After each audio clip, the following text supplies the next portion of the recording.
ठीक बेटा, तो एक और एल्डिहाइड वाले पोर्शन से ही एक नेम रिएक्शन लेकर आए गाटरमैन कोच रिएक्शन, जो सबसे शॉर्ट रिएक्शन है। कभी कभी पेपर में आता है, मोस्ट इंपॉर्टेंट नहीं बट हाँ इंपॉर्टेंट की कैटेगरी में आता है। ठीक, आप देखो यहाँ पे इसमें आपको सिंपली बेंजीन लेना होता है।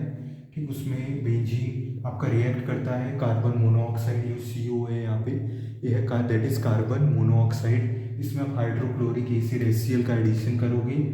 इसके अलावा anhydrous aluminium chloride AlCl3 slash cuprous chloride CuCl के प्रेजेंस में रिएक्शन होगा हमारा, तो फाइनल प्रोडक्ट बनता है हमारा बेंजल डिहाइड। फाइनल प्रोडक्ट क्या बनता है? बेंजल डिहाइड, जो कि आपने इटार्ड रिएक्शन में भी देखा था जब सेकेंड टाइम हाइड्रोलिसिस के बाद बना था, बट गाटरमैन कोच रिएक्शन में डायरेक्टली बनता है। इसमें कोई इंटरमीडिएट कॉम्प्लेक्स वाला चक्कर नहीं है, इसमें डायरेक्टली आपका बेंजीन से बेंजल डिहाइड में फॉर्मेशन होता है। तो गाटरमैन कोच रिएक्शन में, ठीक, अंडरस्टैंड करते टाइम, रिएक्शन मेमोराइज करते टाइम, ठीक, रिमेंबर करते टाइम वन इंपॉर्टेंट थिंग होती है कि बेंजीन से बेंजियल डिहाइड में फॉर्मेशन होगा, that is Gattermann Koch reaction in aldehyde portion.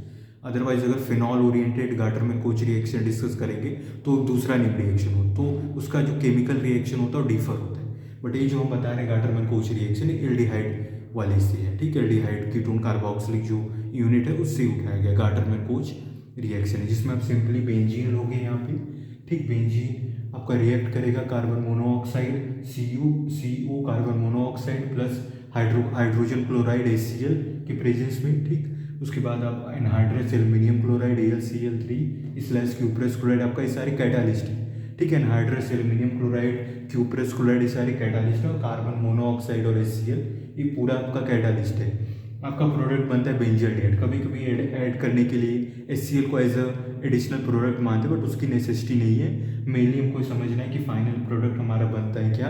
Benzyl डिहाइड। ठीक, तो इस नेम रिएक्शन को हम बोलते हैं गाटरमैन कोच रिएक्शन। ये आपका इटार्ड रिएक्शन की जस्ट बाद आता है, उसी सीक्वेंस में आता है। इटार्ड के बाद आपका आता है गाटरमैन कोच रिएक्शन। ठीक, और ये उन दो उसके कंपेयर में, क्योंकि जो इटार्ड था उसमें 2 बार रिएक्शन हुआ था। एक बार आपका एक इंटरमीडिएट कॉम्प्लेक्स आया था, फर्दर उसका हाइड्रोलिसिस हुआ था, H2O के साथ रिएक्शन हुआ था, तब आपका बेंजल डिहाइड आया था। इसमें नहीं है, इसमें कोई इंटरमीडिएट कॉम्प्लेक्स नहीं बन रहा है, इसमें डायरेक्टली आपका बेंजल डिहाइड बनेगा।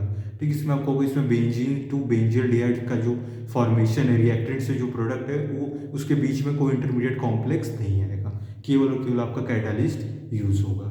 ठीक, जो आप यहाँ पे देख सकते हैं। ठीक, नेक्स्ट वीडियो में हम एक अनदर इंपॉर्टेंट नेम रिएक्शन का डिस्कशन करेंगे। ठीक, ये था हमारा गाटरमैन कोच रिएक्शन।